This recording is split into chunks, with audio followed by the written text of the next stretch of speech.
Are you curious about bodies, pleasure, and possibilities? And what about curious about what others are up to on the planet when it comes to pleasure, sex, and play? Have you considered what pleasure can do for your life, your body, and your bank account? Do you know something magical, delightful, and out of this world orgasmic is not only possible for you, but totally available to you? If you're ready to be the magical, sexual, sexy beast you know you can be, and you just need the tools to get there, you're in the right place. Now, here's the host of The Pleasure Zone, sensual movement artist, relationship and sex alchemist, Milica Jelenic. Welcome, my sweet pleasure seekers. It is a new year. Last week we did our show all about having pleasure targets, and this week we're talking about top slang words used for sex. There are thousands of them, so I will see what I can get through in this show, but I will try and address a lot of the common ones that sometimes you might hear in conversation and think, what does that even mean? And could be feeling like weird to ask or not really sure where to go and do the research to find out what does that word mean. You don't want it to show up on your search history, so you haven't dived into that. And I totally get that.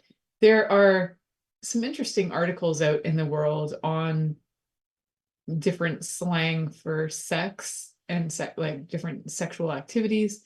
There's also a book written called Sex Slang that you can get. It is very much, the Sex Slang book is very much a book that is reference material that when I went to go get it, I needed to be able to identify what institution I worked for. So it is used for sex researchers, I believe, called Sex Slang. There are also lots of dictionaries out there that are like urban dictionaries that will give you lots of different sex words. But the thing about those is you kind of need to know what word you're looking up, and then you can look it up and find out what it means. It isn't one of those ones that has just a running list.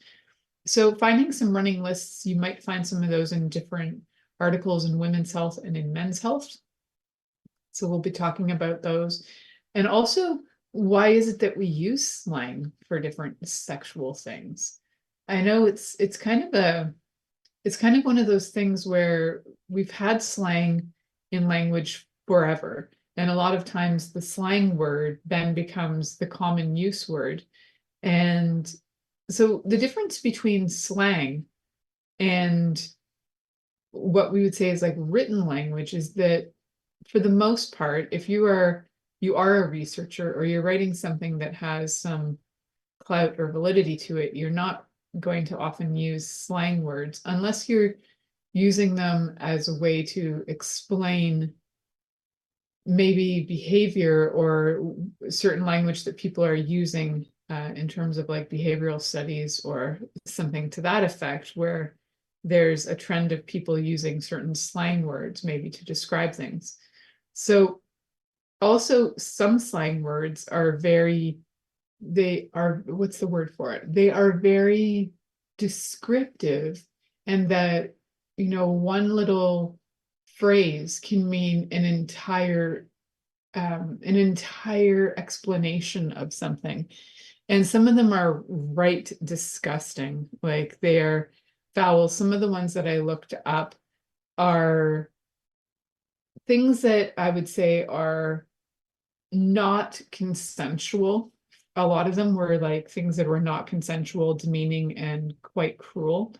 And so there is a category of slang words that you can look at that are really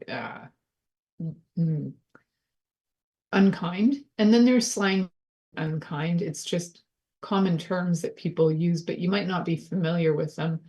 I think I remember being in I think it was in grade 7 or 8, the first time I heard the word blowjob, and I did not want to ask what that was. I don't think anybody in grade 7 or 8 who was using that word even really actually knew what that meant. However, we all kind of pretended like we did, because nobody wants to be the person who doesn't know what that means, right? So, and that happens even as adults. There are going to be words that are being used that people have some shame around, and maybe they're feeling embarrassed that they don't know what things mean. So I think it's important to, for several reasons, to know what different sexual slang means, because you could be agreeing to something and you have no idea what you're agreeing to. You know, you could have somebody say to you, how do you feel about, having a dirty Sanchez? And you're like, okay, sure, what's that? In your head, you might be thinking, I wonder what that is. And then it happens and you're like, oh, no, I didn't really agree to that. I'm not going to describe a dirty Sanchez on here. For those of you who want to know what that is, feel free to go and look that up. Only because if I did describe it, I'd probably get kicked off of a lot of the platforms we're on, and I might get our entire network, Inspired Choices Network, could get in a lot of trouble. So I am not going to describe that, but you can go look it up. So the convenience of slang also helps us say things like that, like dirty Sanchez, and not get in trouble for it, because I didn't give you the descriptors. However, there is certain language that can be pretty evident and sound bad and sound pretty obvious, but some things are not as obvious. So we are definitely going to look at different words. And if you are a listener and you're listening tonight live and you have questions and you're like, what does this mean? What does this particular thing mean? Then, and you're embarrassed, you can come into the chat room under a pseudonym, and you can come and you can write a question, you can ask whatever you like. If you're listening post the live show, then feel free to go into any of the places like YouTube where you can comment and ask questions there. If you want to have a pseudonym or send me questions, you can also send me an email. Go, so I was asked about this, and this, and I'm like, I don't even know what that means or what that's about. If I can help you, I'm happy to do so. Again, there are over 3,000 words that have been listed as sex slang, so the chances of me knowing all of them are not that high, but I might know some more than you know. And actually, on this show over the last 9.5 years, I have had guests who have taught me words that I never even knew what they were. And I have to shout out to Alan Jones, who was a great guest, who taught me some really fun and interesting terminology that I did not know until I got on with him on a few shows. So I learned the word bukkake from my friend Alan Jones. And if you don't know what that is, again, that's probably a better one to go look up. It's spelled Bukkake. Yeah, that's right. So there are things you can learn that you might not even know what that is. And so the reason why we use slang is basically because it creates a little bit more ease in conversation.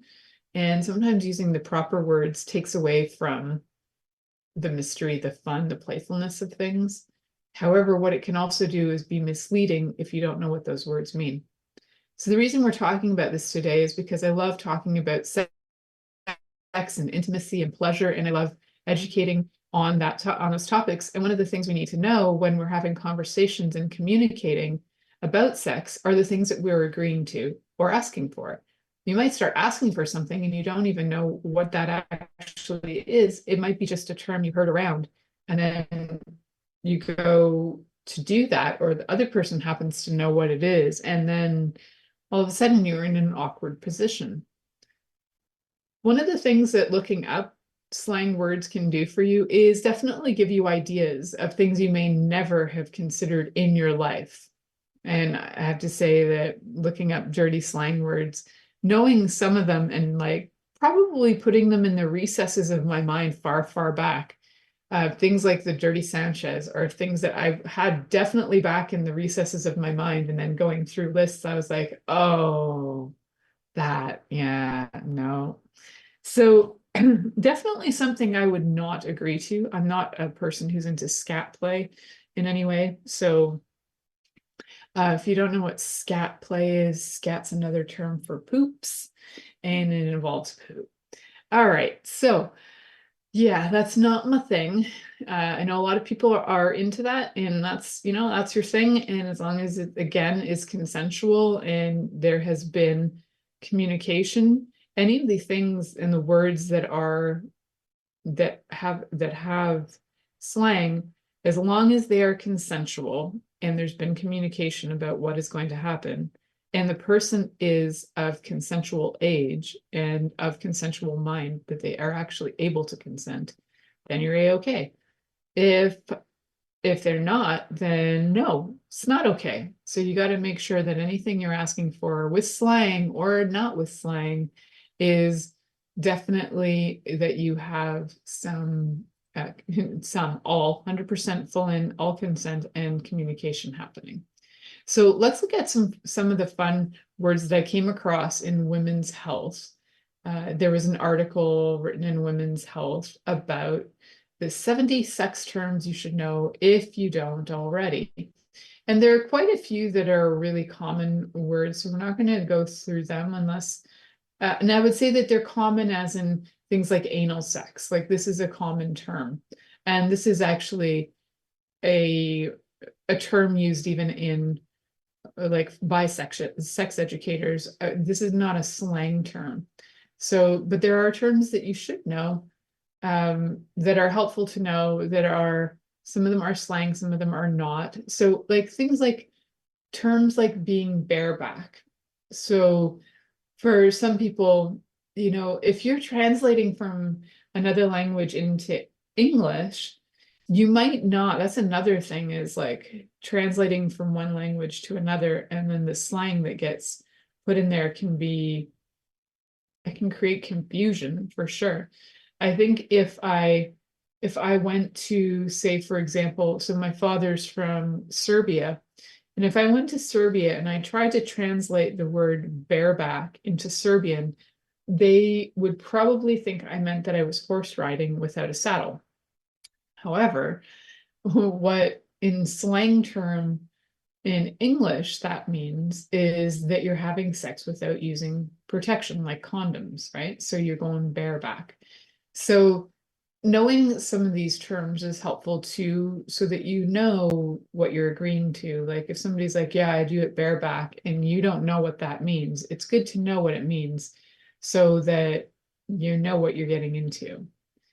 And things like I had mentioned earlier, like the word blowjob, the term blowjob, when I was like, grade 7 or 8, not knowing what that was. And I have to say, I had some images in my brain about what that was. And I knew it involved a penis. I knew that there was somehow a mouth involved because blowing was involved. But for the love of God, I had no idea that it meant oral sex. I had no idea that there were actual like body parts going into other body parts. I probably, for the image that I can tap into, like my inner 13, 14-year-old, the image that I had was probably that I thought that you actually blew on the penis with like blowing air on it. Like I don't think I knew what that meant. We talked about things in sex ed, but it was really brief.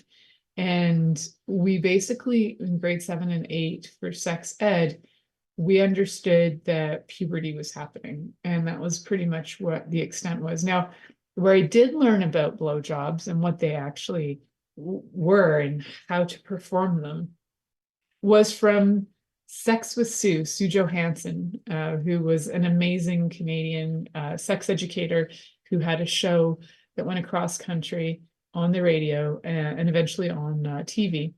And she gave the lowdown on how to give a blowjob. So she, and it might actually have been because of my curiosity about hearing those terms in school that I ended up listening to her show. I don't know what came first, her show or my curiosity. However, I did learn what that meant. And she would refer to it as blowjob and oral sex. And so then she would give the lowdown on how to perform that, which was amazing. And it's amazing to me that was like in the 1980s. I was listening to that, and she wasn't taken off air. She was allowed to speak freely. And nowadays, if I started to give you the lowdown on that, we could actually be removed from a lot of the different streaming services that we're on, even if I use proper terminology. So we've actually gone really backwards in terms of language and education when it comes to sex and education, and the limitations that are placed on what you can share and tell. So I think there needs to be some changes on that so that we can get the education back out there and be a little more frank and have better conversations. So these words that are, a lot of this slang that maybe we don't understand what these things mean, we can get education on them. So we got a lot more terms to go through.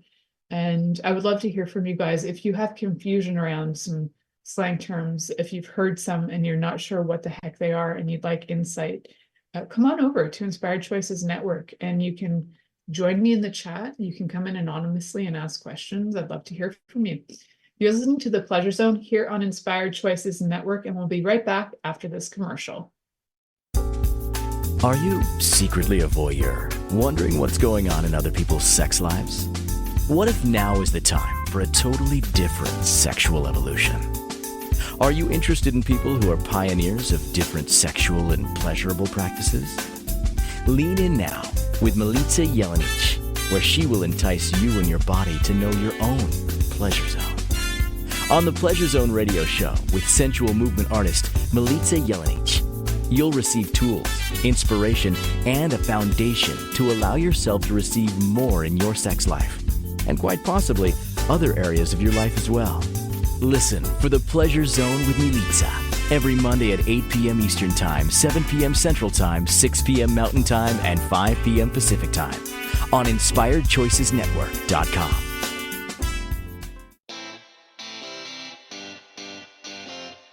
Are you a subject matter expert? Are you here to share your expertise with an audience waiting to hear from you in only the way you can deliver?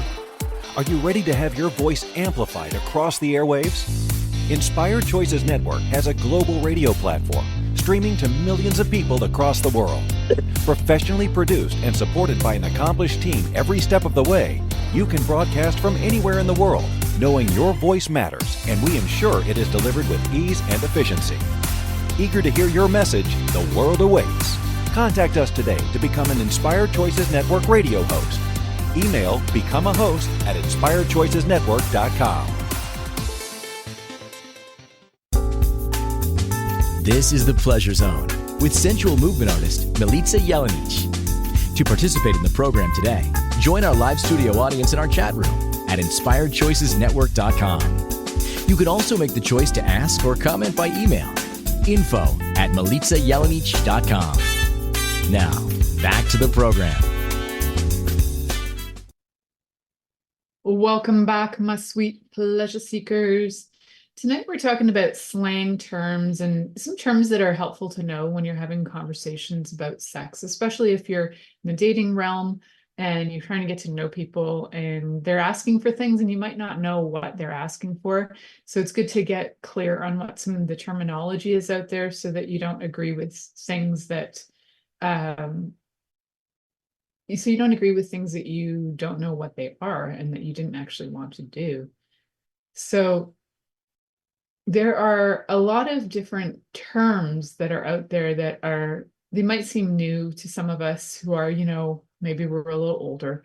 maybe they're even new to some of you who are younger, because you could be like I was in grade 7 and 8 and hearing words and assuming that we knew what they were, but we actually didn't know what they were.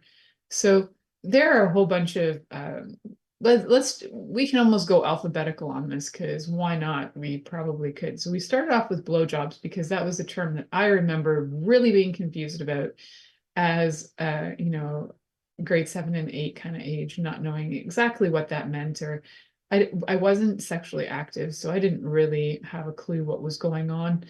And And then when I got sexually active, I just got active and I just tried so many things. I tried things I don't even know if there's words for. No, there are definitely words for them. I just won't be saying them all on this show.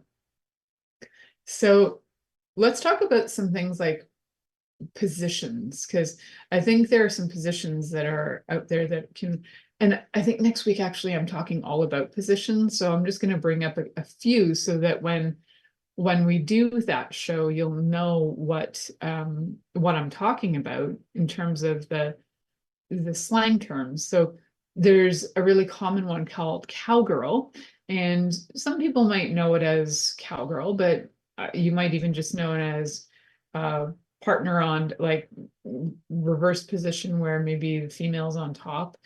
But it doesn't really matter. It's just that there's somebody sitting on top of their partner and the legs are at the side, kind of going up and down like you're a cowgirl on a horse, right? So it's a great and comfortable position, actually, if you have some pretty good thigh strength. If you have long legs like me, it's an ideal position, actually, because you can, well, the length of the legs definitely helps with the action of the rise and fall, for sure, for when you're moving up and down. I remember listening to Sex with Sue back in the day, and she described this as more like putting if you had shorter legs, that you would put your feet to the side of the person and like kind of squat up and down. But I think Sue was like 5'2", and I'm like nearly 6 feet tall. So unless somebody's like hung like a donkey, I can pretty much pull that off without having to get up on my feet and do squats. So depends on how long your legs are, the situation of how you're actually going to ride like a cowgirl with your feet down on the sides or knees on the sides, depending on how tall you are or how big your partner is, or the situation, maybe there's strap-ons involved. So all kinds of things could be happening there. So cowgirl is a position, and it doesn't mean, I mean, you could be wearing a cowboy hat and some cowboy boots, but you're not required to. It just means it's a position. Then there's reverse cowgirl. So cowgirl is when you're facing your partner sitting up, and then reverse cowgirl is you're not facing them, same position. So yeah, just so you know, there are some positions, and we will be talking about those I believe next week. There's a really common one that is used both by people who are in kink, but also who are just really playful human beings. And there's a thing called cosplay, and cosplay isn't always sexual. So you might hear the term from people that they're into cosplay, and then you need to get clear on, does that mean that you like wearing costumes during sex, or is that because you like wearing costumes to like events? So to different pop culture situations, like going to Comic-Con or something. So that's a little different. Not everybody who's into cosplay will do it in the bedroom, and vice versa. Here's another C one for you while we're in the C's: cream pie. And so there's regular cream pie. There's also chocolate cream pie, which is not actually on this list. But once I describe cream pie to you, I think you'll understand what chocolate cream pie is as well. Cream pie is when there is semen in the vagina after ejaculation, and it can be eaten out like a dessert, like a cream pie. So chocolate cream pie would not be in the vagina, it would be in the anus. So now you know. And yes, this is actually a really common kinky kind of thing to do. So there are a lot of words that I'm sure you have heard before, like circumcision, clitoris, cunnilingus. Those are really common proper terms. And then there are terms that are more, they are considered more slang, even though they're really common as well. Like doggy style is actually considered a slang term for, for the position of having sex from behind. So again, when when you're kind of new to sex, and this is kind of like for sex 101, like if you're new to sex and you're not really sure what these things mean, it's always good to get the education in before you go agreeing to things. There's a term that's used a lot in the kink community called edging. And edging is a technique where you can get really close to orgasm, like as close as you, so I would say climax. You're in the orgasm zone and you're almost to the climax. And you delay the climax for as long as possible in order to get a stronger, more powerful climax out of it, to get a more bigger release. So the orgasmic energy builds and builds. That's edging. You can edge no matter what genitals you have, you can be an edger. And then there's a song for those of you who are into Monty Python, as I'm big into Monty Python. Monty Python has a song that I'm not going to sing all the lyrics to because we don't have permission, and also because my singing is atrocious. But one of the lyrics in a song by Monty Python is, "Sit on my face and tell me that you love me. Sit on my face and tell me that you care. Life would be fine if we're both 69. So sit on my face. It's a wonderful place to be blown away." So face sitting is exactly that. Face sitting, and thank you, Monty Python, for teaching me about that. When again I was a teenager. What a great song. And I think, every time you would like to have somebody sit on your face, I think it's wonderful to sing this song to them. How lovely is that? So we're going to move along. There is a comment in the chat, but I can't read it.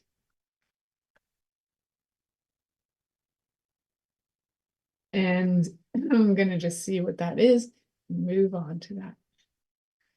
So there are several different terms that involve, we'll say, ejaculation on different parts of the body. That's how I'll put it. So to get proper, there are ones that are terms for when you have ejaculate on your face, on your neck, on your back, like if you pick the body part, there's a specific name for when ejaculation strikes that part of the body. So having a facial. So if somebody's talking to you sexually and they ask if you like facials, that they're not asking you if you're going to the salon and getting your, comedones picked out of your face.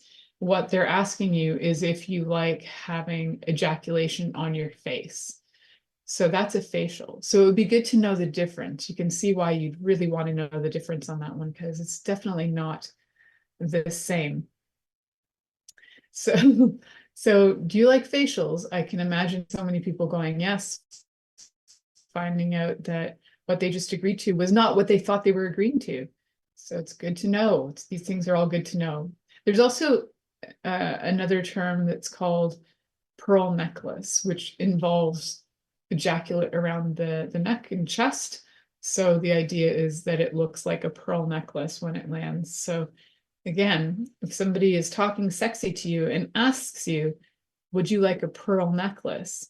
You'll know what you're agreeing to, because if it's in the context of sex, they're not actually probably going to buy you a pearl necklace. They are offering to come on your chest. So yes, so come, that's another term that would be used for ejaculation or for reaching climax. So that is a slang term. Come is actually a slang term. And we have some other fun slang terms. One of the best listened to shows that I have has a slang term in the title called Golden Showers. And the title of the show was Golden Showers Brings May Flowers. And I have had the best emails about that show, and I have had some of the most kind feedback from that show. And that I did that show over 9 years ago. So golden showers, for those of you who are new to that term, is about urination fascination. And that was a term that I only had heard in my early 20s. I wasn't around the kink community when I was young. I didn't know a lot of these things. I didn't even know that they were like classified as like things that people did sexually. So golden shower was like a very new term to me that came into my life in my 20s, early 20s, I think it was, when somebody offered to do that. And I was like, I don't even know what you're asking me to do. Again, all the more reason to know what these things mean. So golden showers is when you typically when somebody pees on their partner or in front of their partner. So that that can be really arousing for people, for sure. And we have things like gagging, which is usually a kink, usually playful in kink. And again, this is something that can actually lead to death. So you definitely want to know what you're agreeing to if somebody's asking you if you're into gagging.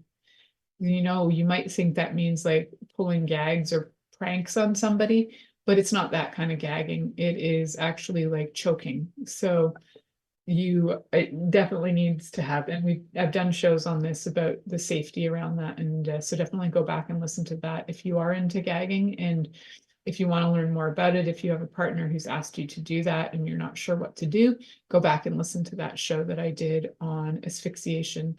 Autoerotic and erotic asphyxiation is the more technical term for it. All right, we're going to head to our next commercial break. You're listening to The Pleasure Zone here on Inspired Choices Network, and we'll be right back after this commercial. Are you secretly a voyeur, wondering what's going on in other people's sex lives?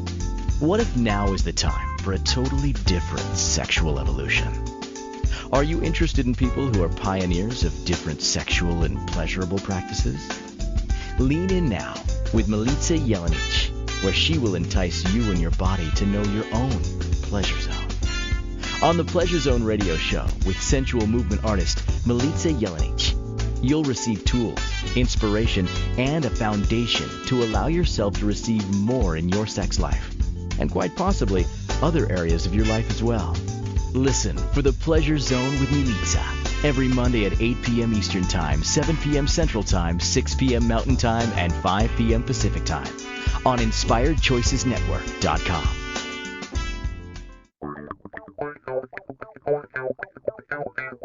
Interested in masturbating for money, copulating for consciousness, and pleasuring on purpose? 21 Days of Sexual Magicism with sensual movement artist Milica Jelenic is an exploration of tools, processes, and actions that you can use to create more for your life, your body, your money inflows, and so much more. Graduated learning for all levels of interest. Learn at your own pace via video classes or join the yearly live class. Take a peek at www.milicajelenic.com.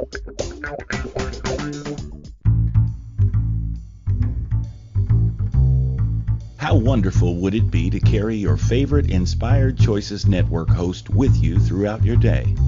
Well, now you can. Inspired Choices Network now has its very own mobile app. Our free app offers live streaming shows, along with thousands of podcasts and TV episodes. Our shows cover a wide variety of topics. Whether you're waking up with us, carrying us through the day, and taking us to bed with you, we're always here for you to enjoy. We're easy to find. Just search for Inspired Choices Network in the Apple App Store or Google Play Store. This is The Pleasure Zone with sensual movement artist Milica Jelenic. To participate in the program today, join our live studio audience in our chat room at InspiredChoicesNetwork.com. You can also make the choice to ask or comment by email, info@milicajelenic.com. Now, back to the program. Welcome back, my sweet pleasure seekers. Tonight we're talking about some very common terms, some common slang terms that come up in conversation. I'm not diving into some of the really obscure ones because there are thousands of them out there in English. I'm sure when you throw in other languages, you're going to find a lot more than that. And a lot of times in when it comes to sex terms and sex slang, we have a lot of interaction between languages for shared words, like bukake is actually a Japanese word. And so that some of those terms are crossing cultures now, and the different acts that are being described by the slang terms are also crossing cultures now. So I'm talking about some of the more common ones that you may or may not have heard in the last little while. There are some that I thought were not. I didn't really think of them as slang because I hear them so often. But there are words that are slang that I hadn't considered, like the term motorboating. I just never really thought about it as so much as slang, but it is. It's when you put your face between breasts and blow with your mouth or your lips, making the sound of like a motorboat. So there's some ones that are just like common terms that you think are kind of common, but they actually are, when you do think about it, they are slang because, you know, if somebody asks you if you're into motorboating, you might think that you're getting on a boat, but in fact, if it's in a sexual context, you are not.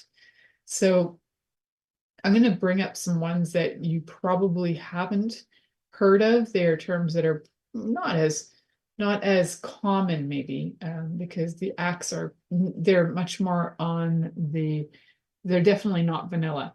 So there's something called a rainbow kiss. And the rainbow kiss involves, generally, but there are variations in this, generally involves somebody who has a penis and somebody who has a vulva. And it is when the person with the vulva receives oral sex on their period, and the person with the penis also receives oral sex. And then what happens is that both people, so when the person who's given oral sex to the person with the penis has ejaculate in their mouth, and the other person has blood in their mouth, they exchange the fluids, right? And you have your rainbow kiss happening. But there can be variations of it as well. So yeah, just an FYI, in case the question ever comes up, if you're into rainbow kissing, now you know if you are or not, just by me describing that to you. And I hope that didn't make a whole bunch of you just throw up a little bit in your mouth. That, I'm sure, would have been hard for some of you to just listen to right there. There's a really common term that's used probably more in, I would say that it's more in the queer community, but maybe it is in the straight community as well.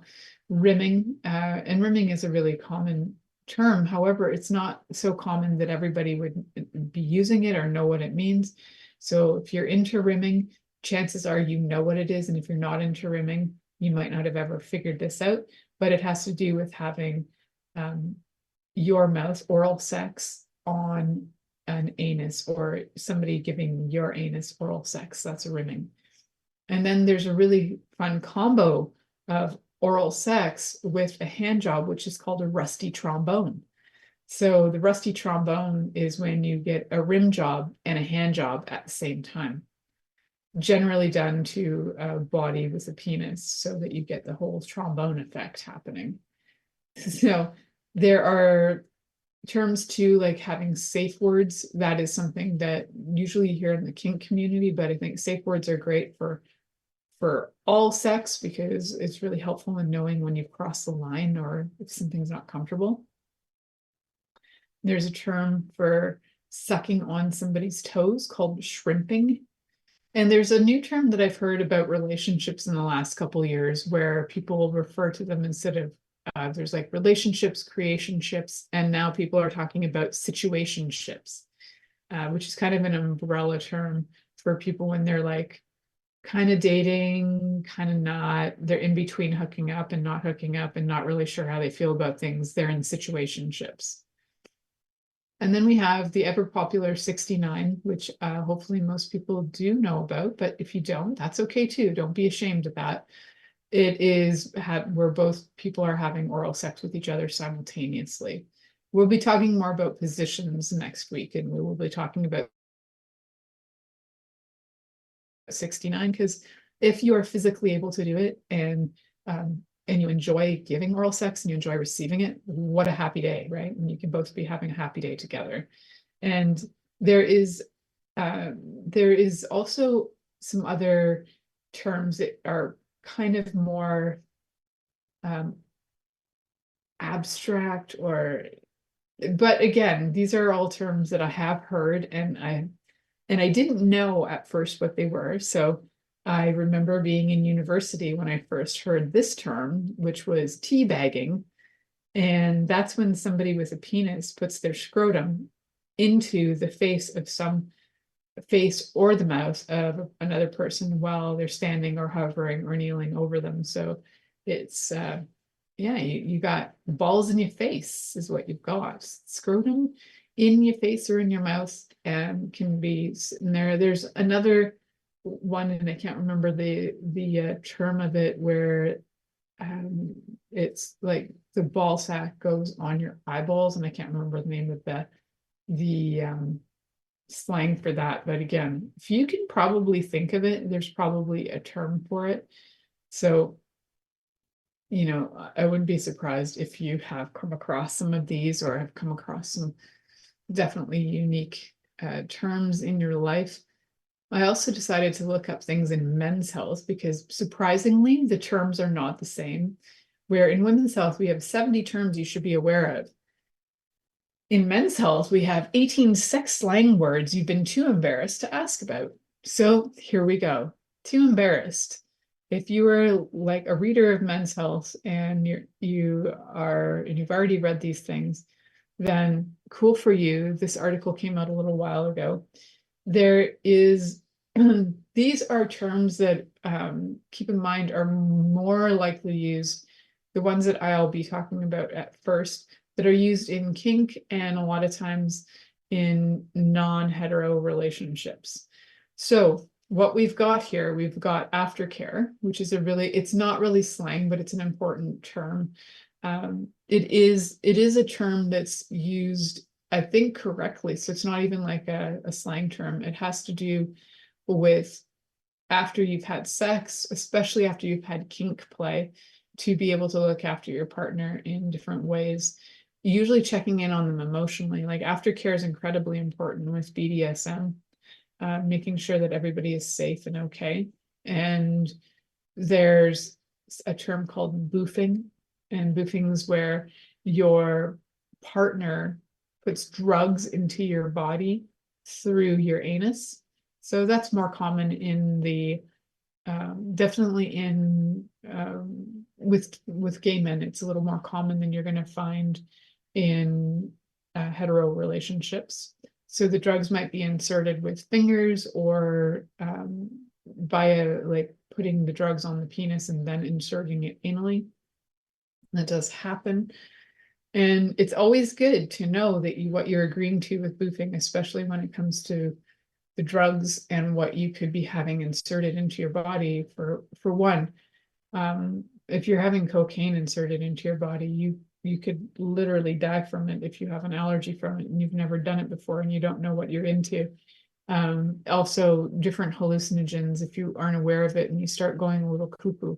So when it comes to the drug part, definitely you'll need to know what you're being given. So absolutely requires consent.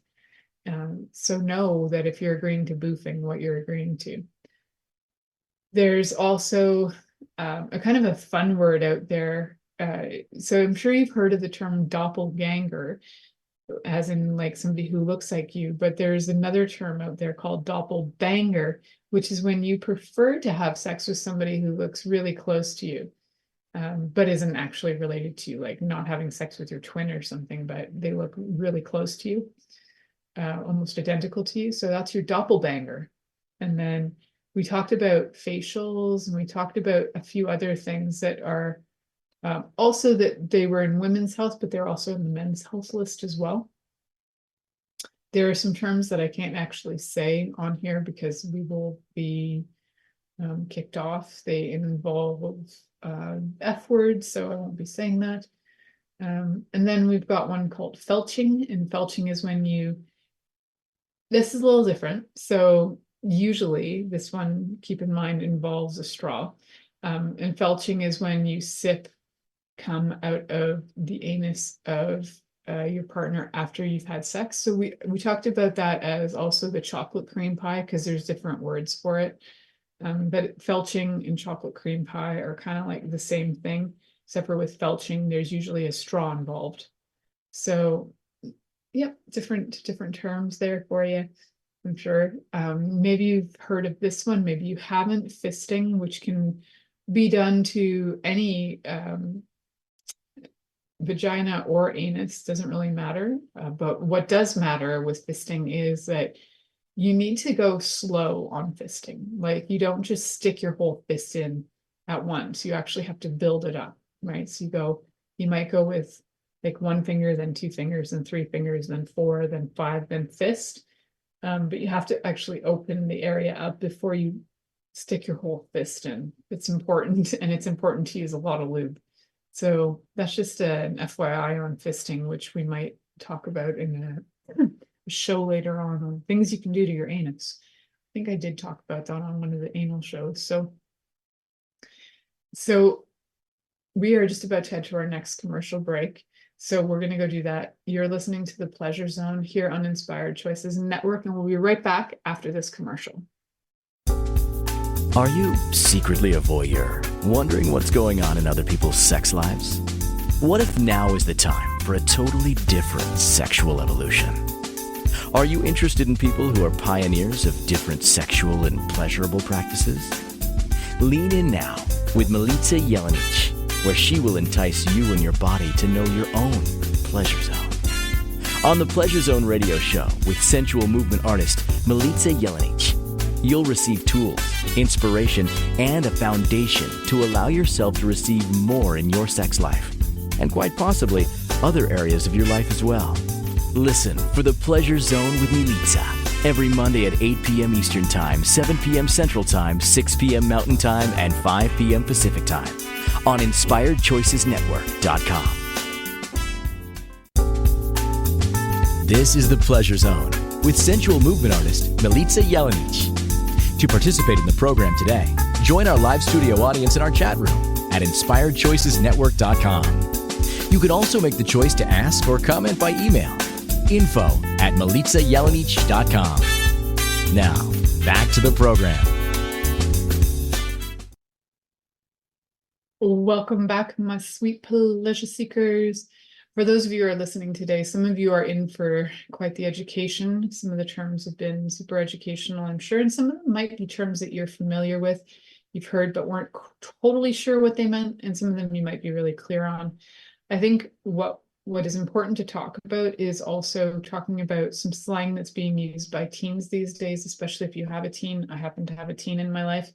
Knowing certain things like certain emojis and what they mean, and certain terms, what they mean, so that if you happen to hear some conversations, you know what's going on, and you know what's happening. So there are a bunch that I want to bring up for you guys so that you can be aware of them.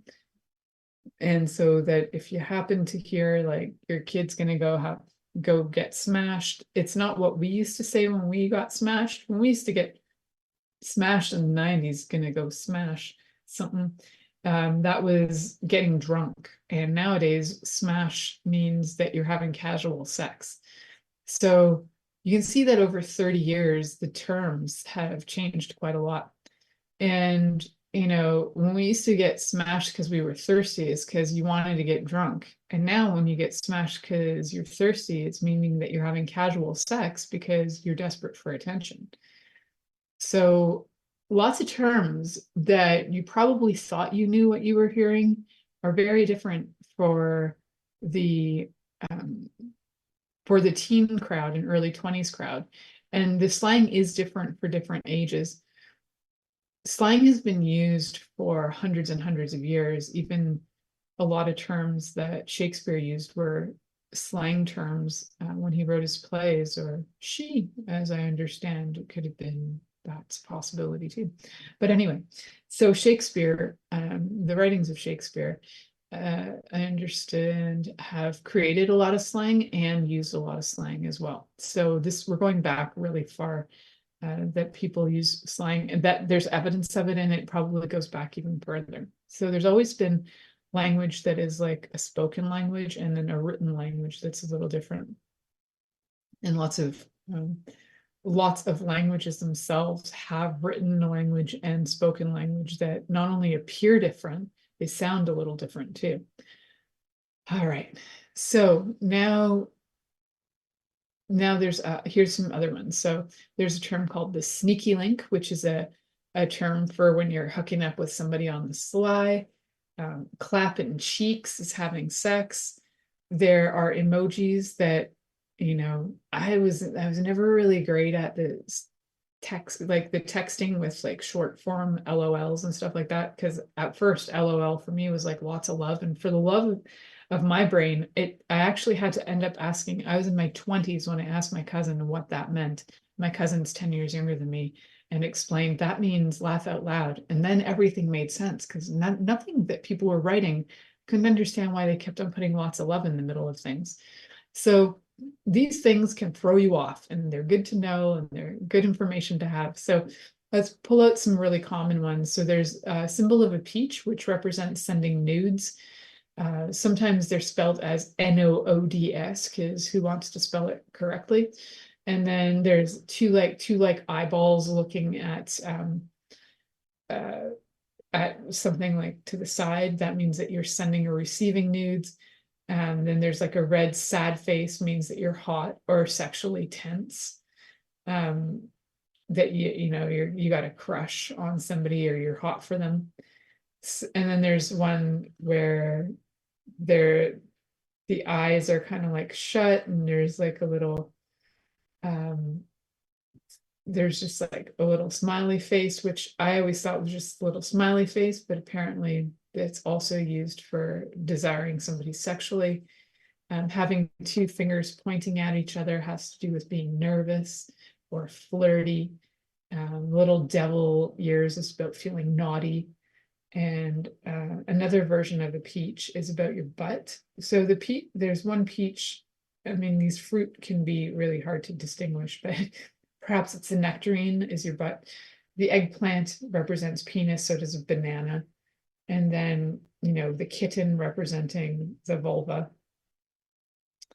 And then we've got things like dump trucks, which refer to large bums. And then we've got like spray emojis that are like 3 little dots of spray that represent ejaculation.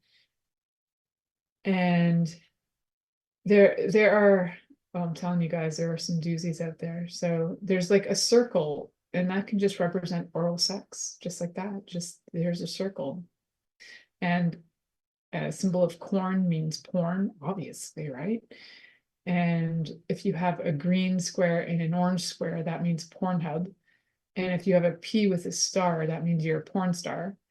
And if you have an S with an egg with an S, that means sex. Also, the alternative, which is around a lot on TikTok, for sex, because otherwise, if you use the word actual sex, the TikTok word is SEGGS, segs. So that's where they also get the S with the egg with the S, segs. And there's also, instead of saying nipples, there's nip-nops. There's, if you want to talk about having a vibrator, you might call it a spicy eggplant. And there's a term called the accountant, which is a word for being a sex worker or an OnlyFans creator. So if you are a sex worker or an OnlyFans creator, and if your kid's like, hey, I want to be an accountant, I double check and see if they actually want to be an accountant or they want to be a porn creator on OnlyFans. You never know. And if you're hearing these words from your teen and you're wondering what the heck they're talking about, if you have good dialogue with your teenager, you can probably ask them and they'll tell you, or they might be shy to tell you, but they might say, okay, like look it up, means this. And there's one that my friend who's listening to the show right now heard, pretty kitty. Well, yes, pretty kitty, if you can imagine what that might be. There are a lot of terms out there, guys. So go get yourselves educated so you know what you're talking about and you know what you're hearing, especially from your kids. Thank you for listening to The Pleasure Zone with sensual movement artist Milica Jelenic. The Pleasure Zone returns next Monday at 8 p.m. Eastern, 7 p.m. Central, 6 p.m. Mountain, and 5 p.m. Pacific on InspiredChoicesNetwork.com. We hope you'll join us. Until then, have the best week of your life by choosing to be turned on and tuned in to your body.